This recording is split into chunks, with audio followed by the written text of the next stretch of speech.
You didn't imagine the connection, but they couldn't handle it. You finally met someone who was on your wavelength that was similar to what your likes and interests were, only for them to vanquish without warning. They said all the right things, looked at you like you were the answer, but then they started to pull away, less open, less themselves. It's not always about what you did wrong. Sometimes it's about what your presence awakened in them. And today, I'm breaking down 4 soul level reasons they walked away and what it really means for your spiritual growth.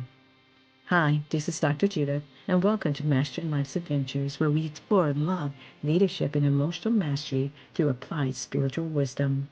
And if you're ready to stop overanalyzing and start understanding the deeper truths behind your relationships, hit that like and subscribe, and tap that bell. Let's get into it. The first reason is they were drawn to your light, but unwilling to rise to it.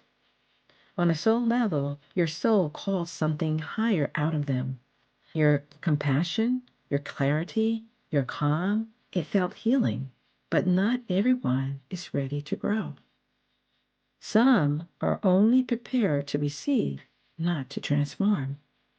Your light exposed the shadows they weren't ready to face, and instead of rising, they ran. And the spiritual truth is, light always calls darkness to be healed. But healing requires willingness, and not everyone is ready to walk through that fire. Reason number 2, you reflected back their unhealed self.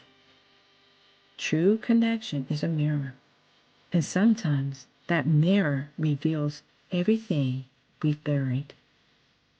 When you showed up with emotional mastery, it highlighted where they still lived in fear and ego. It's not rejection, it's avoidance, because soul growth demands truth. The truth dismantles identities people have clung to for survival. You didn't trigger their wounds recognized you as a threat to staying hidden.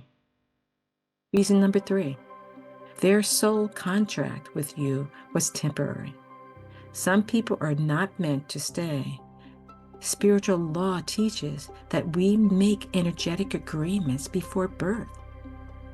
And some souls enter your life to help you remember who you are through joy, through challenges, or both. When their purpose is complete, the connection begins to dissolve, not because it's failed, because it's fulfilled. And part of spiritual maturity is learning to bless the chapter, even when it doesn't become the whole book. Reason number 4, you were on different frequencies. Energy never lies. And when your vibration rises, when you start embodying peace, purpose, presence, and spiritual growth, you naturally repel anything built on fear, attachment, or avoidance. They may have felt familiar, but familiarity isn't alignment. We know that neurologically, people gravitate toward patterns, even unhealthy ones, because it feels safe. But when you break that pattern, you threaten their nervous system status quo. You didn't scare them away. You stopped shrinking for them to stay.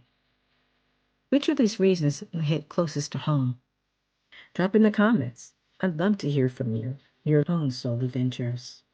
This is Dr. Judith, podcast host of Mastering Life's Adventures, where we focus on spirituality, psychology, weekly clips on love, leadership, and emotional mastery, all through the lens of soul wisdom. If this offered peace, perspective, or empowerment, Hit that like, subscribe, and share this with someone still questioning why they were left behind. Because maybe they couldn't maintain around your truth.